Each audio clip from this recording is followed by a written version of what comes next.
Suivez le journal avec STM Transport Voyageurs. Une nouvelle façon de voyager.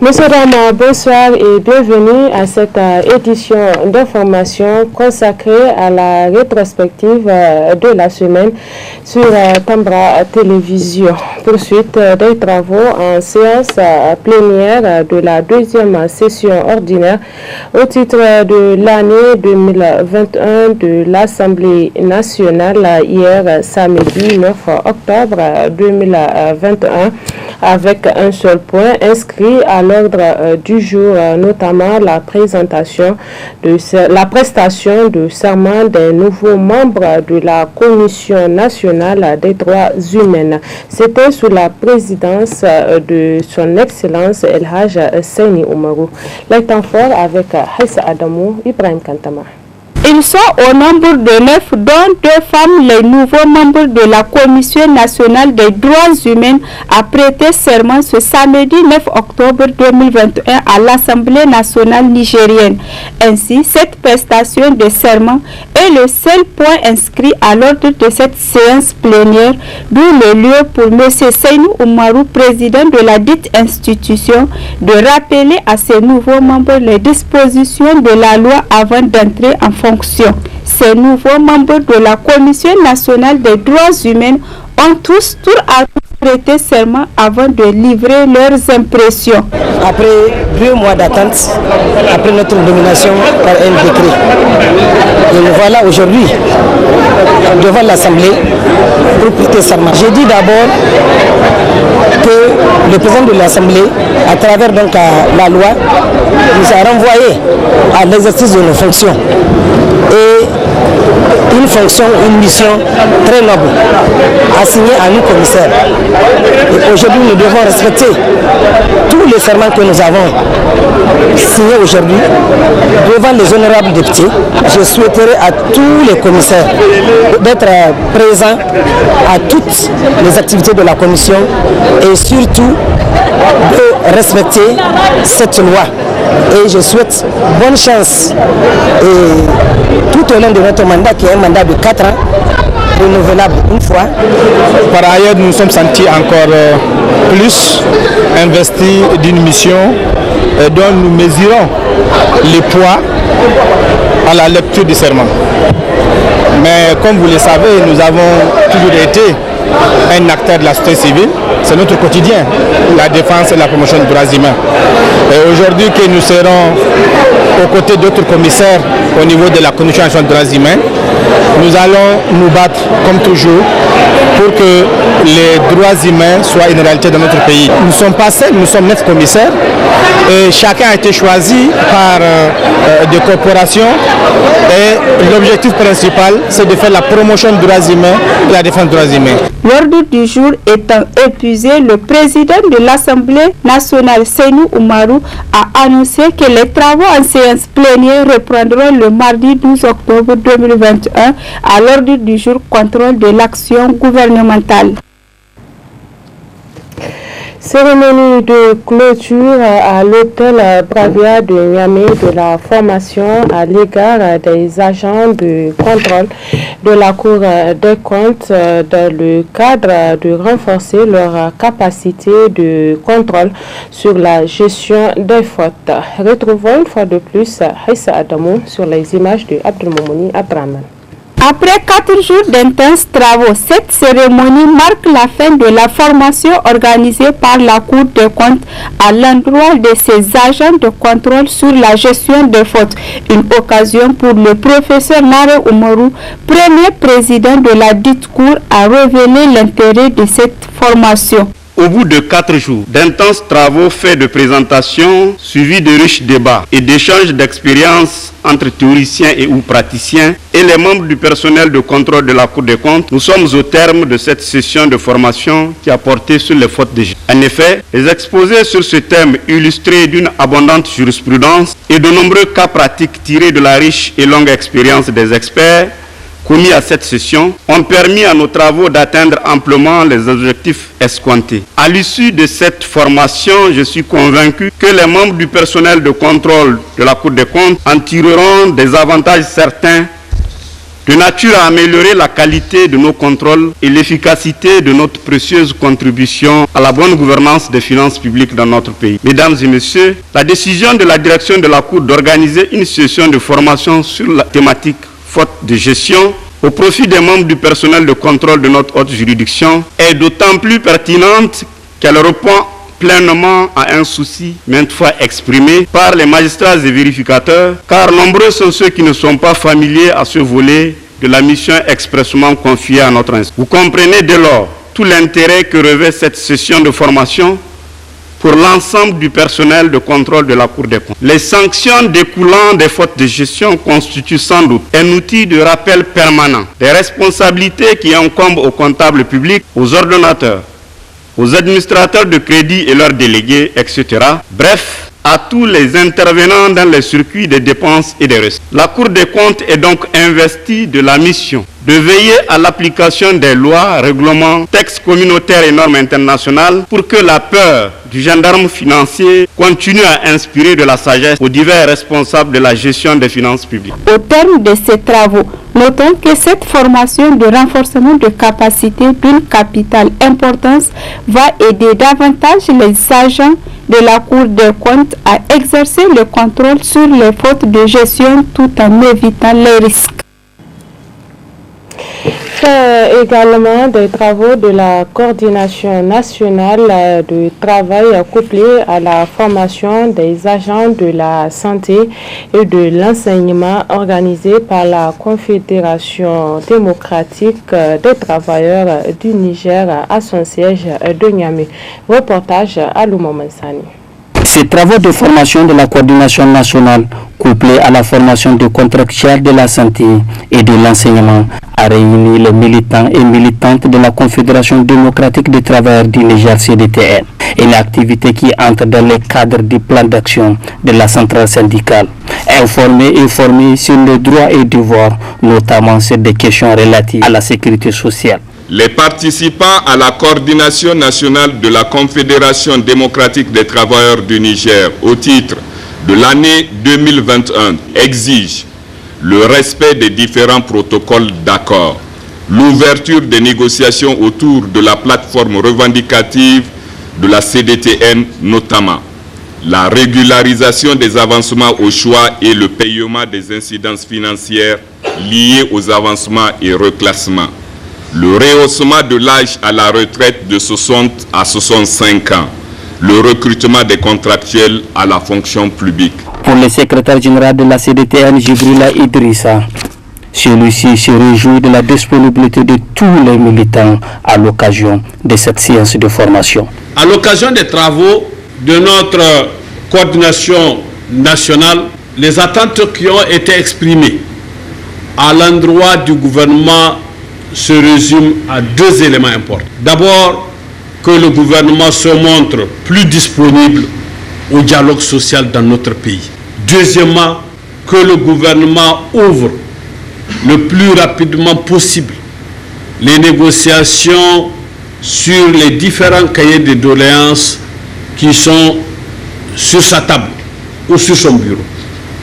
Nous ne pouvons pas continuer à accepter le mutisme du gouvernement par rapport aux différentes revendications transmises. Nous avons aussi fait les débats sur des préoccupations internes à notre confédération. Et il ressort de la part des syndicats affiliés, des coordinations régionales et des sections, la nécessité à avoir plus d'engagement. La Confédération démocratique des travailleurs du Niger CDTN est l'une des centrales syndicales leaders au Niger qui se fixe plusieurs objectifs, dont entre autres l'amélioration des conditions de vie des travailleurs pour une vie décente au Niger. Parlons dans cette édition de la culture avec la cérémonie de clôture des journées professionnelles et des industries culturelles organisée par les professionnels de la musique au Niger. C'était à la cité Tafadek de Niamey en présence de plusieurs artistes. Reportage à Mansani. Cette cérémonie de clôture des journées professionnelles des entreprises et industries culturelles du Niger a enregistré la présence de plusieurs artistes, musiciens et invités de marque à la cité Tafadek de Niamey. Pour rappel, ces journées ont pour objectif de rappeler aux consommateurs de la musique et à la population en général le rôle qu'ils jouent ces derniers dans la promotion et la culture de la paix, la sensibilisation, l'éducation pour un développement durable au Niger. Dans son message, le responsable du groupe TAL national, celui-ci est revenu sur les différents parcours et la contribution de son groupe à la promotion de la musique au Niger. Donc de 2018 à 2020, tenez-vous bien, TAL national a mobilisé, a fait lever des fonds d'environ 400 millions de francs CFA.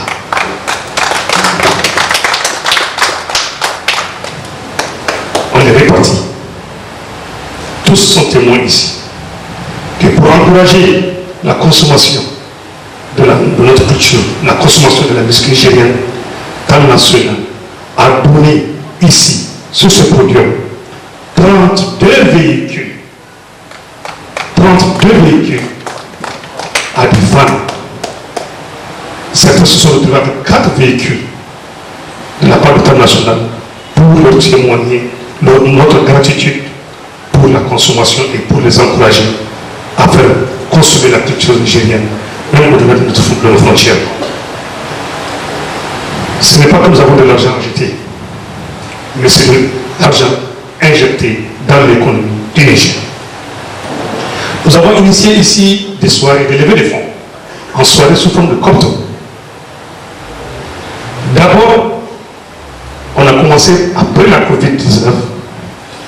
Tout le secteur de la culture était devenu mort. Il va falloir réveiller les artistes. Il va falloir faire un signe pour les artistes. On devrait être accompagné par l'État. Malheureusement, nous n'avons pas été accompagnés jusqu'à ce jour.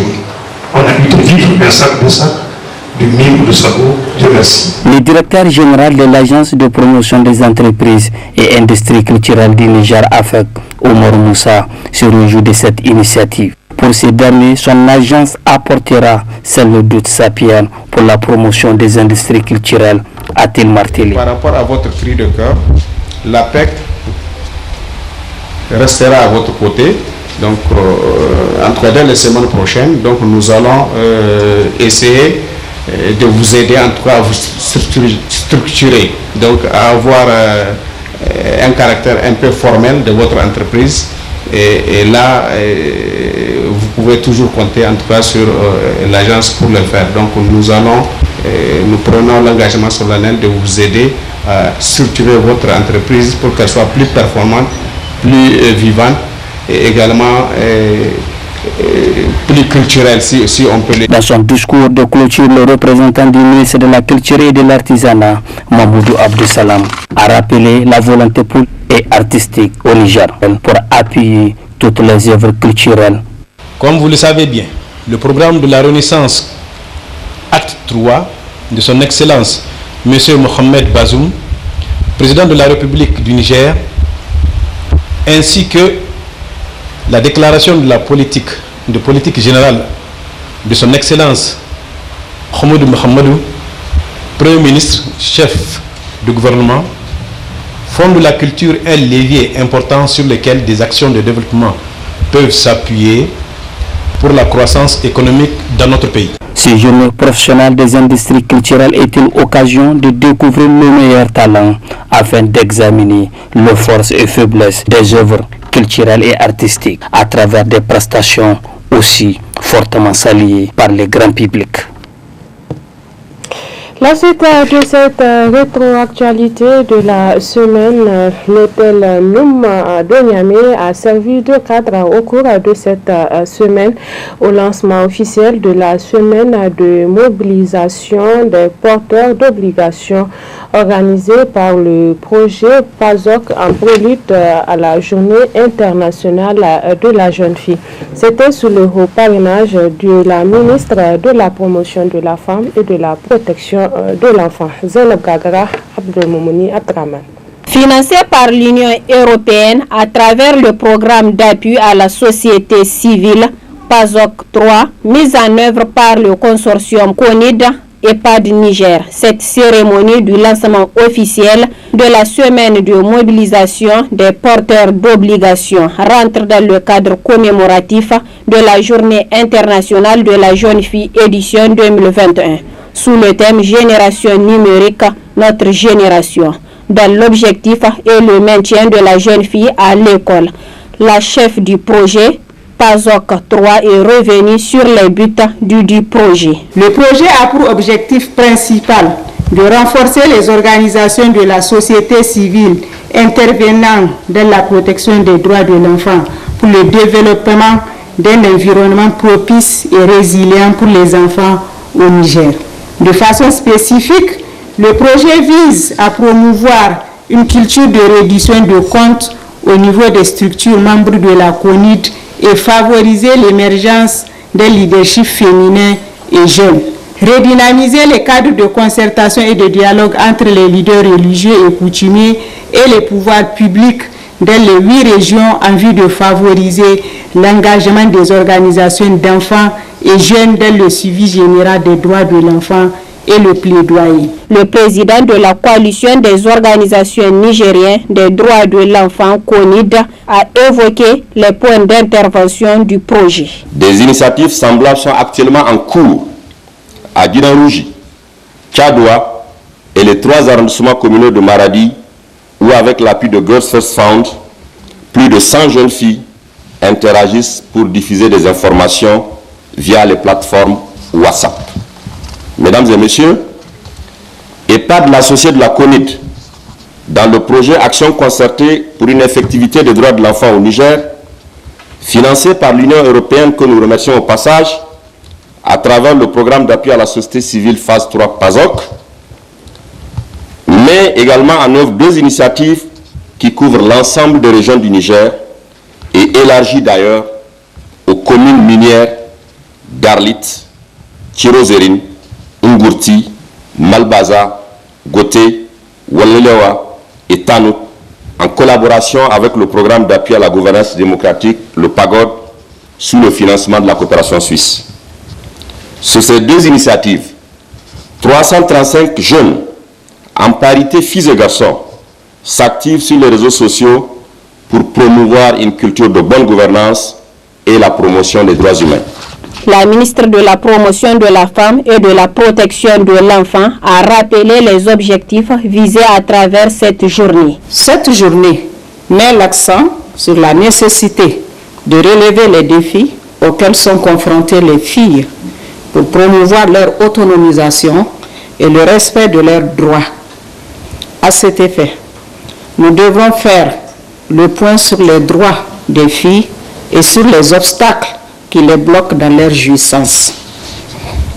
Nous devons aussi profiter de cette occasion pour jeter les bases solides de création d'un monde meilleur qui se construit en respect aux droits légitimes des adolescentes, mobilisées et reconnues, sur lesquelles on peut compter comme actrices de développement. Cela est d'autant important que, partout où elles sont, les filles ont besoin de mener une vie exempte de violence, avec accès aux services de santé, à de nouvelles compétences en tant que leader de changement. À travers ce lancement officiel, de la semaine de mobilisation des porteurs d'obligations avant la célébration de la journée internationale de la jeune fille qui interviendra le 11 octobre 2021. Comme de leur coutume, CONID offre aux jeunes le temps d'apporter leur plaidoyer. Il faudrait rappeler que cette cérémonie riche en couleurs a pris fin sur une note de satisfaction. Les agents du groupe de presse Tambra se sont fait vacciner contre la COVID-19 le 8 octobre dernier et c'est la dose du vaccin Jackson qu'ils ont reçu dans les locaux du dit immédiat. Le commentaire de la rédaction. Dans le cadre de la 3e campagne de vaccination contre la COVID-19, une des équipes déployées par le ministère de la Santé publique pour visiter les différents organes de presse a atterri ce jour 8 octobre 2021 à la radio et télévision Tambara où elle a été accueillie à bras ouverts. C'est ainsi que les agents trouvés sur place ont reçu leur dose de vaccin Johnson & Johnson et sont ainsi totalement immunisés contre la COVID-19. Convaincus de la nécessité et de l'intérêt de cette campagne de masse, toutes les dispositions utiles ont été prises au niveau de Tambara pour faciliter les échanges et surtout les séances de vaccination. Toujours en contact avec les populations de par l'exercice de leur métier, les agents des médias ont ainsi été ciblés pour une meilleure collaboration avec les agents de santé et pour la bonne réussite de cette 3e campagne de vaccination.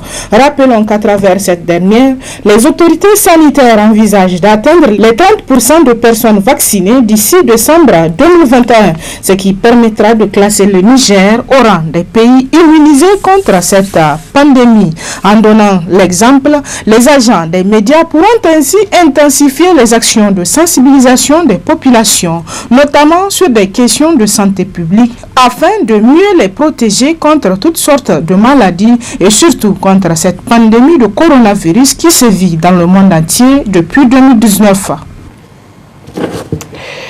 Clôture au cours de cette semaine de la formation des médias partenaires du studio Kalangu sur les techniques de réalisation d'une émission interactive. Et c'était en présence des partenaires du studio Kalangu et des journalistes animateurs des radios communautaires partenaires de Kalangu. D'autres détails avec Mohamed Issoufou. Cette formation des médias partenaires organisée par le studio Kalangu durant 3 jours sous le thème réalisation d'une émission interactive a regroupé plusieurs journalistes animateurs des radios communautaires partenaires. Le chargé de la formation du studio Kalangu invite les participants à un partage d'expérience avec leurs collègues journalistes. Il s'agissait pour cette formation d'outiller les médias partenaires du studio Kalangu dans les techniques de préparation, de conduite d'une émission interactive.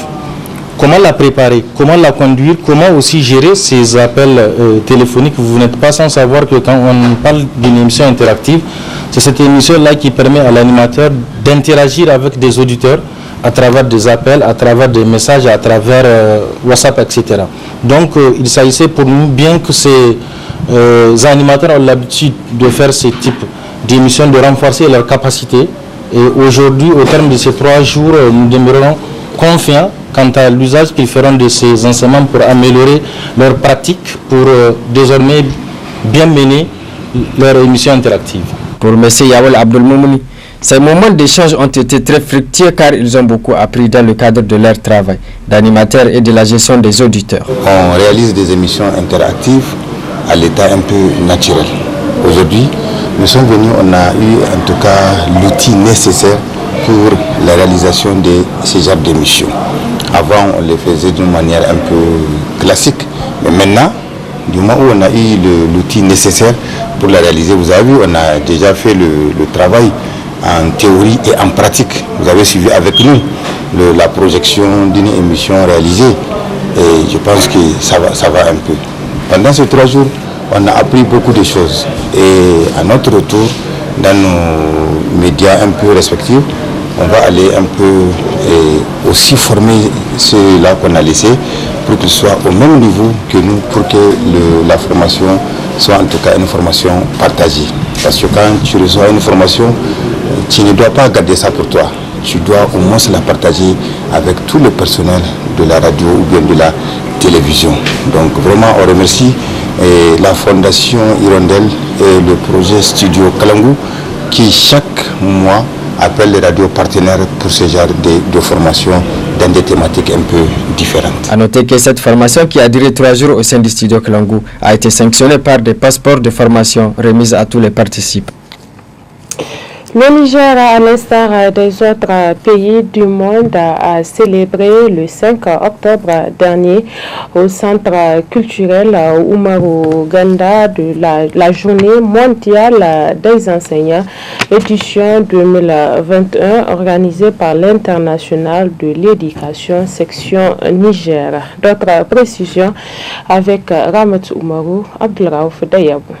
Placée sous le thème enseignants au cœur de la relance de l'éducation, la journée mondiale des enseignants est une journée internationale célébrée chaque année depuis 1994 avec pour objectif de sensibiliser les publics sur l'importance et le rôle des enseignants dans le système éducatif tout en examinant la qualité du travail des formateurs dans le monde. La journée mondiale des enseignants 2021 mettra l'accent sur le soutien qu'il convient d'apporter aux enseignants pour qu'ils participent pleinement au processus de relance.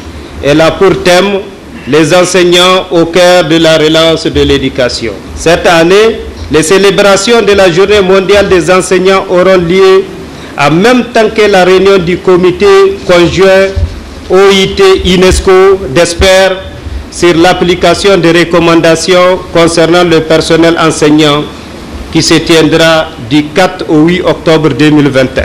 Après avoir rendu hommage à l'International de l'éducation du Niger, le président de ASSO-EPT Niger est revenu sur la thématique de cette journée. Les enseignants au cœur de la relance de l'éducation.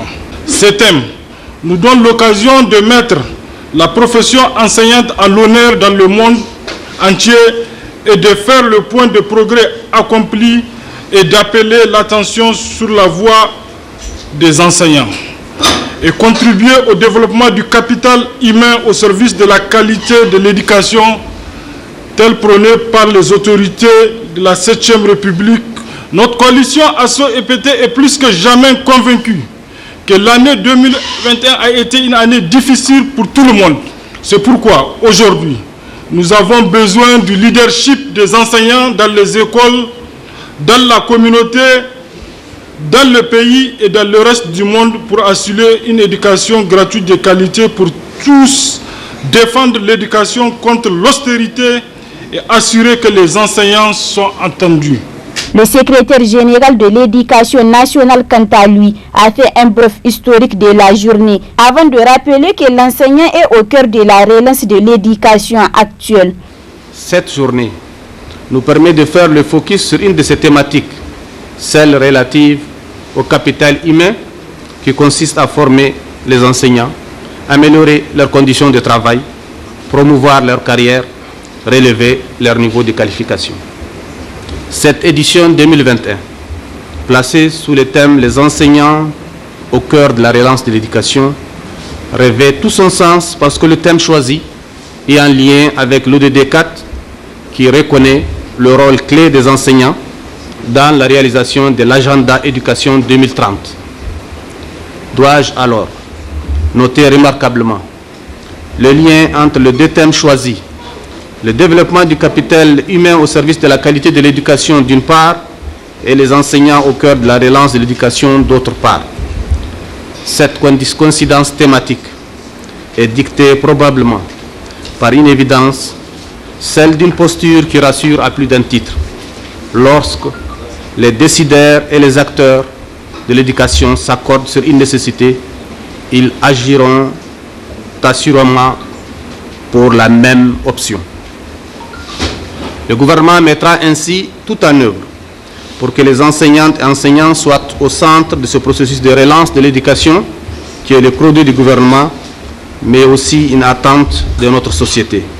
Le gouvernement mettra ainsi tout en œuvre pour que les enseignants soient au centre de ce processus de relance de l'éducation qui est le credo du gouvernement de la 7e République, mais aussi une attente de la société, a affirmé le secrétaire général du ministère de l'Éducation nationale. Toujours, le palais de congrès de Niamey a servi de cadre à la tenue de la 6e édition de la semaine scientifique, culturelle et sportive des scolaires nigériens, dont le thème central est le rôle des scolaires nigériens dans la promotion de l'éducation des filles. L'ouverture a été présidée par le ministre de l'Enseignement supérieur, de la Recherche et de l'Innovation. Reportage.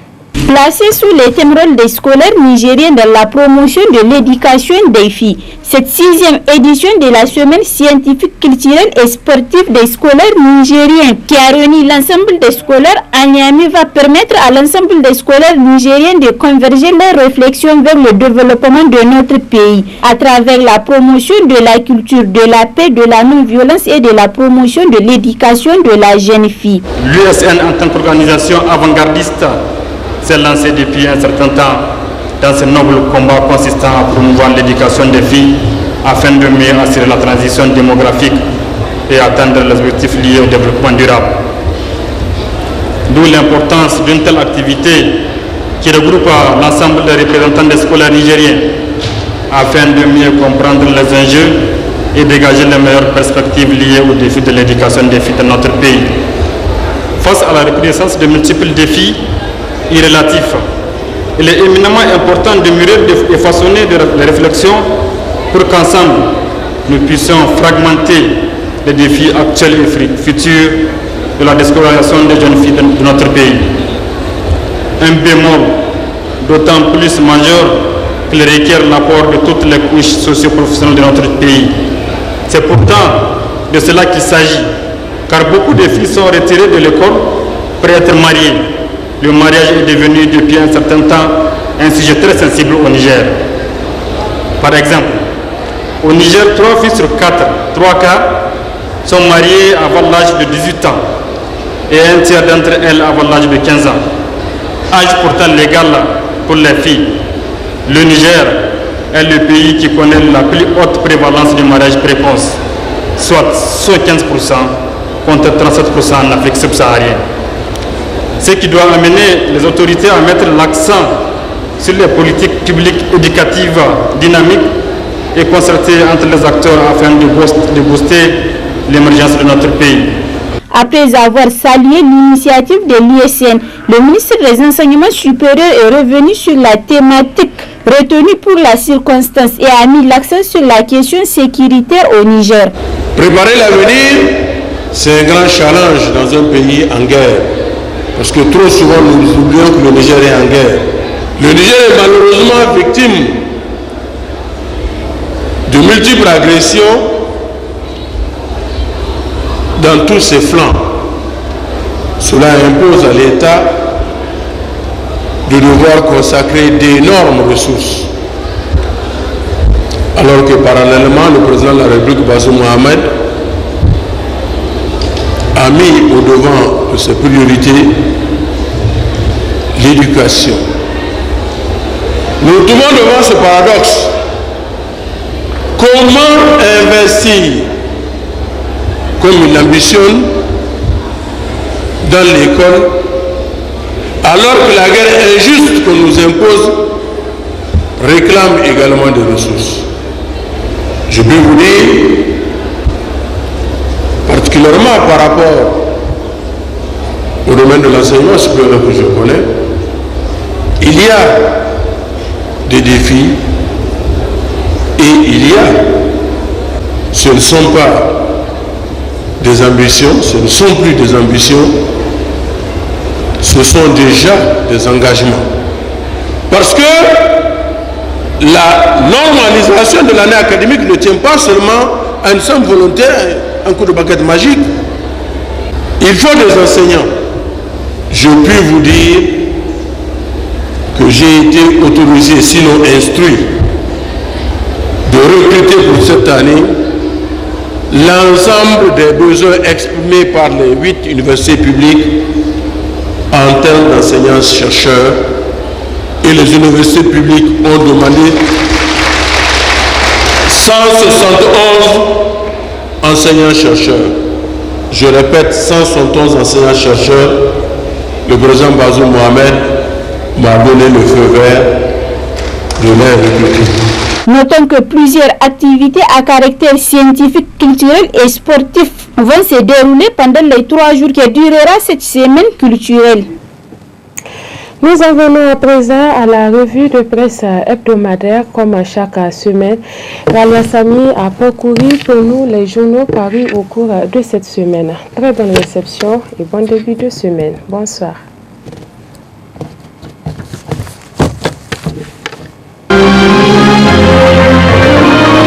Renaissance, acte 3. Après 6 mois de gouvernance, stagnation et doute, s'exclame à sa une le journal L'actualité. L'actualité qui nous rapporte qu'un vieil adage dit « Qui ne marche pas n'avance pas ». C'est le drame que vit la Renaissance, acte 3, plombé depuis des mois parce que certains semblent l'avoir apprivoisé et dompté. Aussi, durant ces longues semaines, les Nigériens ont l'impression que le nouveau pouvoir a du plomb dans l'aile, incapable de prendre son envol pour apporter les réponses aux différents problèmes des Nigériens. Si ce n'est les nominations, alors qu'il y a beaucoup à redire même à ce niveau, il n'a aucun acte concret qui pourrait montrer qu'enfin le train de la Renaissance a retrouvé les rails pour avancer. Mais le journal relève tout de même une certaine amélioration sur le front de guerre avec le terrorisme. Toute chose qu'on ne peut que saluer car dès son entrée en fonction, le nouveau président a montré tout l'intérêt qu'il porte à la question de la sécurité nationale et notamment celle des populations durement éprouvées par les violences terroristes. Sur les restes, les Nigériens attendent le discours ne s'étant pas traduit par des actes concrets. Lutte contre la corruption, dépolitisation, dialogue politique, réconciliation, etc.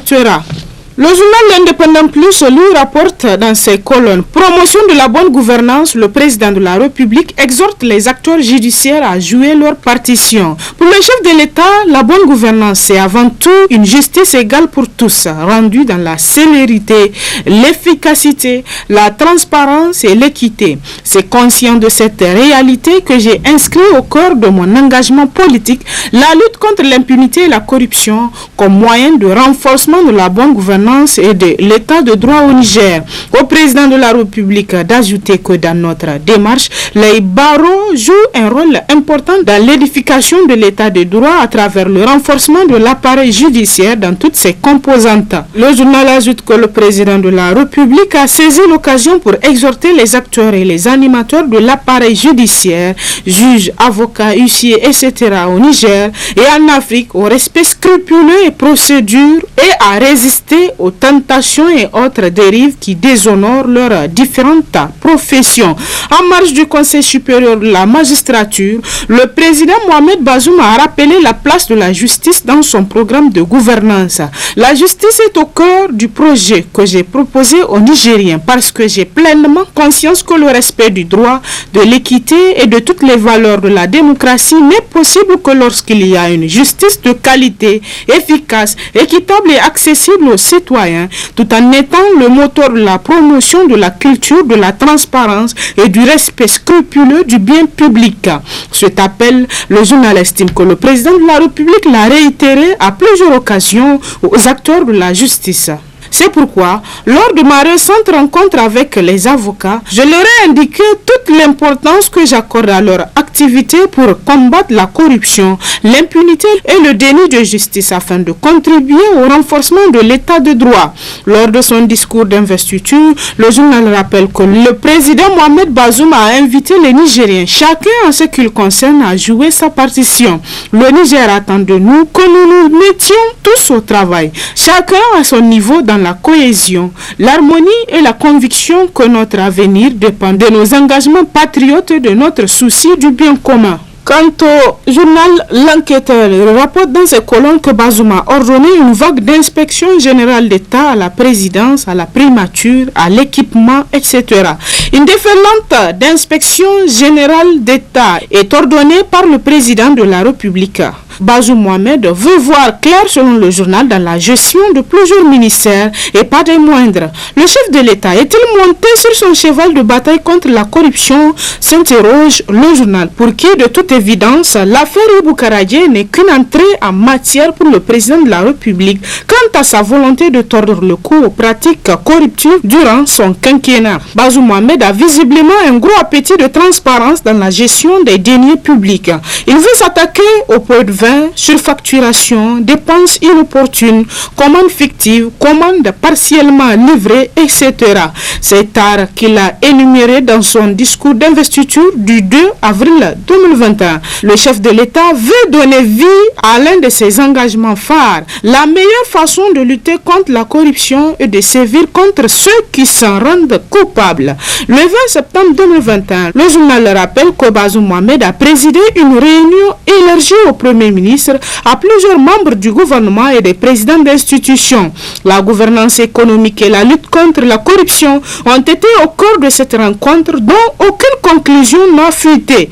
Quelques semaines plus tard, le chef de l'État a ordonné une vague d'inspection générale d'État couvrant la présidence de la République et plusieurs ministères dont la primature. Autant dire qu'un tsunami est en gestation. C'est du jamais vu pour ainsi dire. La décennie écoulée a été marquée par des scandales politico-financiers sans précédent dans l'histoire de notre pays. Malheureusement, le journal retient que l'impunité est restée la règle.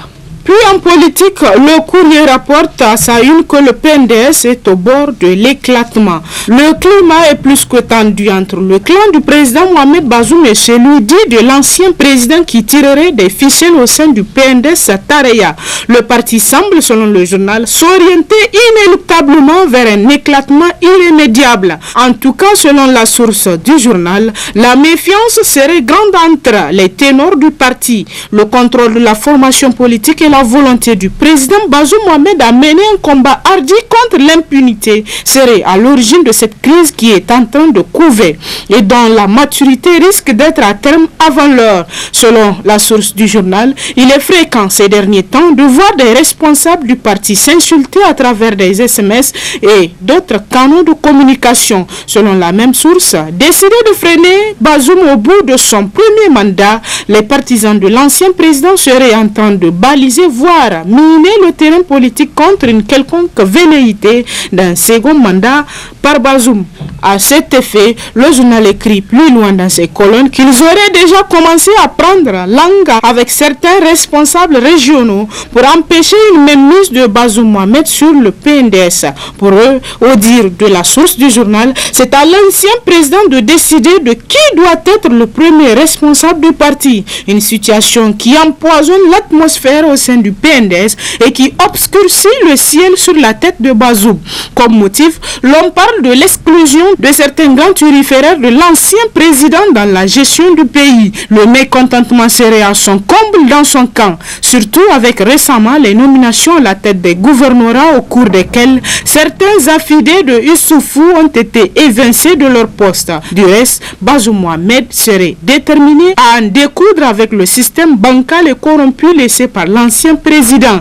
Un système basé sur l'affairisme, le népotisme et une justice à double vitesse. Selon toujours la source du journal, Bazoum Mohamed aurait compris que les Nigériens vont toujours continuer à détester le système maléfique instauré par son prédécesseur. Il faut donc redresser la barre pour tourner sa page à travers un toilettage complet de l'administration nigérienne qui a été fortement politisée. C'est ce qui expliquerait les dernières nominations dans le système judiciaire, des nominations applaudies par les Nigériens et prix de paix et de justice sociale. Puis l'actualité de la semaine à travers les journaux a été marquée par la rentrée scolaire 2021-2022. À propos de cette rentrée, le journal L'Actualité écrit dans ses titres que des doutes planent sur les promesses. Cette rentrée scolaire d'essai pour Bazoum Mohamed est basée sur des promesses électorales visant l'amélioration des conditions de vie et de travail de l'enseignant à travers notamment des réformes multiples et multiformes. De 15 à 20% depuis 2011, le budget alloué au secteur éducatif passe en cette année 2021-2022 à 47% du budget national. Toute chose qui montre combien de fois que le gouvernement actuel fait de l'éducation une préoccupation majeure. Il ne reste qu'à acter respecter la promesse faite pour convaincre les acteurs éducatifs, dont principalement les enseignants, qui s'attendaient depuis les vacances à des actes concrets après plusieurs rencontres entre Bazoum Mohamed et les autres couches sociales. Rien n'est encore gagné d'avance puisque de centaines d'écoles n'ont pas pu réouvrir leurs portes ce lundi 4 octobre 2021 dans les régions de Tillabéri et de Difa pour cause d'insécurité qui sévit dans ces zones depuis plusieurs années. Les fournitures scolaires déjà disponibles dans les chefs-lieux des régions sont en train d'être acheminées dans les villages et hameaux malgré le retard enregistré. Globalement, rien ne différencie la présente rentrée scolaire à celle des précédentes, écrit le journal, car les revendications des enseignants restent toujours sans suite favorable concernant entre autres le recrutement à la fonction publique bloqué depuis 2014, le paiement à terme échu des pécules des enseignants contractuels, le paiement des rappels salaires et pécules, la libéralisation de la bancarisation pour les enseignants contractuels à leur permettant de domicilier leurs pécules dans les institutions financières de leur propre choix, la révision de la grille salariale spéciale pour les enseignants, le parachèvement des incidences financières liées aux avancements, reclassement, indemnités diverses et l'affectation sans condition des exécutifs des syndicats ainsi que la réduction du volume horaire pour les permanents. Les difficultés pour cette année scolaire se résument aussi selon le journal sur la non-disponibilité d'un cadre de dialogue permanent et sincère avec les partenaires sociaux du secteur éducatif susceptibles de passer de bout en bout en revue les promesses éducatives de Bazoum Mohamed, dont la révision des frais de scolarité au sein des établissements scolaires privés du pays. Après plusieurs mois de préparation, le journal estime que cette rentrée scolaire ne rassure pas totalement les acteurs éducatifs, en particulier les contractuels de l'enseignement, toujours mécontents de leur transfert de paiement de salaire et pécule au niveau de Niger Post, incapables de réserver à ces enseignants un accueil chaleureux, mais également de la série de grèves en perspective des syndicats des enseignants contractuels en cas de non-satisfaction de leur plateforme revendicative. Puis dans l'actualité à travers les journaux cette semaine, l'insécurité urbaine à Niamey. Le journal Indépendant Plus écrit que la situation prend de l'ampleur. Malgré les efforts déployés par la police, l'insécurité urbaine s'accroît et prend même une nouvelle forme. En plus des vols qui se termineraient parfois avec des assassinats, la population de Niamey fait face ces derniers temps à des opérations de braquage en pleine journée. En l'espace de 3 jours, 2 attaques similaires se sont produites dans le centre-ville. La première attaque est intervenue le samedi 2 octobre 2021, en plein jour dans les alentours d'une banque de la place. Comme dans leur habitude, les braqueurs ont filé un groupe d'expatriés américains qui se rendaient dans une banque pour effectuer une opération sûrement de retrait d'argent. Dans leur stratégie, les bandits ont dégonflé les pneus du véhicule comme c'est la stratégie dans le cas d'espèce. À la sortie des expatriés, les bandits ont voulu passer à l'action selon des témoins. Et c'est en ce moment que les Américains qui ont visiblement des formations d'autodéfense ont compris l'intention des braqueurs et ils les ont vite maîtrisés. Malheureusement pour les malfrats, ils n'ont pas pu réussir leur coup pour cette fois grâce à la vigilance de leurs victimes.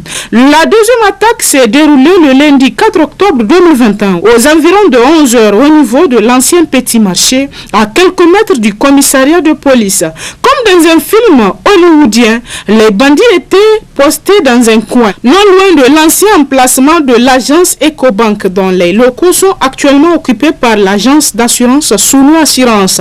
Selon des témoins sur place, au moment juste de l'arrivée de la voiture de marque Toyota Minibus, communément appelée 19 places, les braqueurs qui ont visiblement tendu une embuscade ont fait irruption sur leur cible en tirant sur les pneus pour certainement immobiliser le véhicule. C'est en ce moment que le deuxième braqueur s'est mis à tirer sur le côté de la porte du véhicule en blessant un des occupants de la voiture. En quelques fractions de secondes, les braqueurs ont mis la main sur le butin, une somme qui s'élèverait à la bagatelle somme d'environ un demi-milliard de francs CFA selon des sources non officielles qui ne sont pas dignes de foi. Après avoir emporté la somme, les assaillants qui étaient dans un véhicule ont pris la direction du rond-point justice. Malgré la densité de la circulation, ils ont pu s'offrir un chemin en faisant des tirs de sommation. Contrairement à certaines informations qui ont circulé dans l'après-midi de la même journée du lundi 4 octobre 2021, le journal nous apprend que les braqueurs sont toujours en fuite et une enquête est sûrement ouverte pour élucider les conditions dans lesquelles cette attaque est intervenue en plein centre-ville de Niamey. À propos toujours de cette attaque, le Nouveau Républicain écrit dans sa parution « Établissement Oudou Younoussa, une source d'insécurité publique permanente ». Il ne s'agit pas de n'importe quel établissement, mais de ceux du plus grand importateur au Niger, capable d'importer au Niger et au Mali plus de 100 000 tonnes de marchandises par an qui appartiennent à Oudou Younoussa, cet ancien cireur de chaussures originaire de la région de Gao au Mali, qui avait débarqué comme de nombreux jeunes Maliens de cette partie du pays à la fin des années 70 au Niger, dans l'espoir d'y trouver une vie meilleure. Eh bien, ce rêve de Aria Gao, c'est le sobriquet commode que les Nigériens donnent aux ressortissants de cette localité, s'est réalisé, puisqu'aujourd'hui, Oudou Younoussa est à la tête d'une immense fortune estimée à plusieurs dizaines de milliards de nos francs. Cet empire commercial s'est construit, selon le journal, le plus souvent dans la pure tricherie, dans l'observation des règles de la concurrence, en cumulant à la fois des titres d'importateurs, de grossistes, de semi-grossistes et de détaillants. Et ainsi, grâce à ces multiples casquettes commerciales, il fausse tout le jeu de la saine concurrence commerciale au niveau national, sans que les pouvoirs publics daignent le rappeler à l'ordre.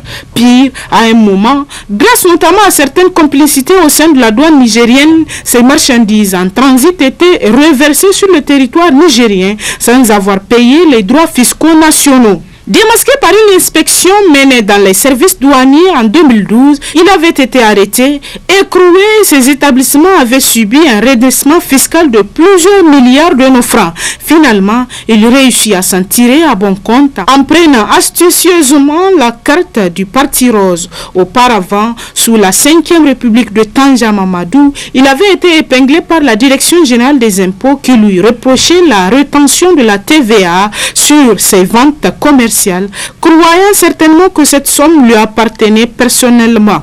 Évidemment, le journal écrit qu'en faisant bon marché de toutes ces règles, cet épicier importateur s'est constitué une énorme fortune qui suscite aujourd'hui bien de convoitises. Pour preuve, un rocambolesque braquage de son véhicule transportant à la banque les recettes hebdomadaires a été perpétré courant cette semaine dans les alentours de la place de l'ancien petit marché, non loin de ses magasins. On estime le butin pris par les malfrats à quelques 600 millions de nos francs. Radin comme oncle Piscou de la célèbre bande dessinée Oudou Younoussa agit toujours en goujat, en informel, pour transporter une somme pareille dans un taco. Il faut en effet s'appeler Oudou Younoussa pour agir de la sorte, écrit le journal, en mettant en danger la vie de paisibles citoyens qui se trouveraient au mauvais endroit et au mauvais moment. Il serait grand temps que les pouvoirs publics sortent de leur laxisme ou de leur complaisance vis-à-vis de ce commerçant à la réputation sulfureuse dont le patrimoine n'apporterait pas grand-chose non seulement aux caisses de l'État en termes de droits fiscaux conformes à son chiffre d'affaires réel, mais aussi en termes d'emplois nationaux, conclut le journal.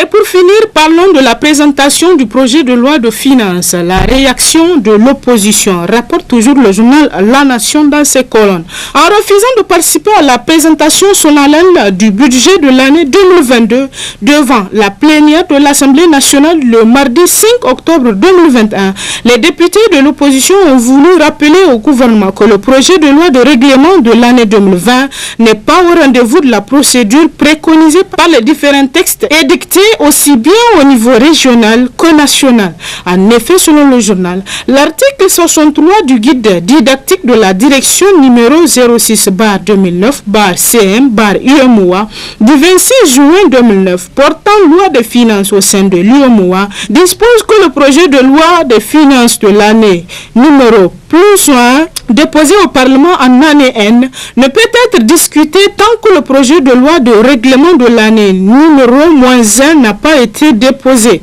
En outre, la Constitution de la République, en son article 115, a prévu que c'est l'Assemblée nationale qui règle les comptes de la nation et qu'à cette fin, la loi de règlement doit être déposée sur le bureau de l'Assemblée nationale à la session budgétaire de l'année suivante, celle de l'exécution du budget. Quant au règlement intérieur de l'Assemblée nationale, il reprend selon le journal, en son article 110, les mêmes dispositions de l'article 115 de la Constitution relative au dépôt de la loi de règlement qui doit impérativement intervenir à l'ouverture de la session budgétaire en exigeant le dépôt du projet de loi de règlement de l'année 2020 avant de commencer l'examen du projet de loi des finances de l'année 2022. Les députés n'ont pour seul souci que d'améliorer l'information du Parlement et d'inciter le gouvernement à la production à temps des lois de règlement qui donnent l'occasion au Parlement de contrôler l'action du gouvernement sur le résultat de sa gestion des finances publiques. Et si les parlementaires s'abstiennent par complaisance à exercer ce droit constitutionnel de contrôler l'action gouvernementale et de solder les comptes de la nation sur le plan économique, financier et budgétaire, qui le fera à leur place, s'interroge le journal. Et c'est l'essentiel de l'actualité à travers les journaux cette semaine. Très bonne lecture et la semaine prochaine, Inch'Allah.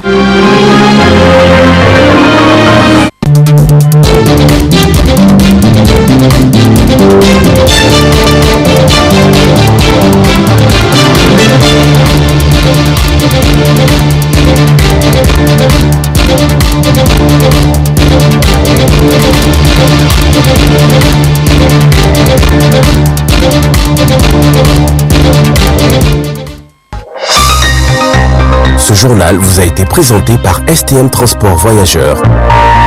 Une nouvelle façon de voyager.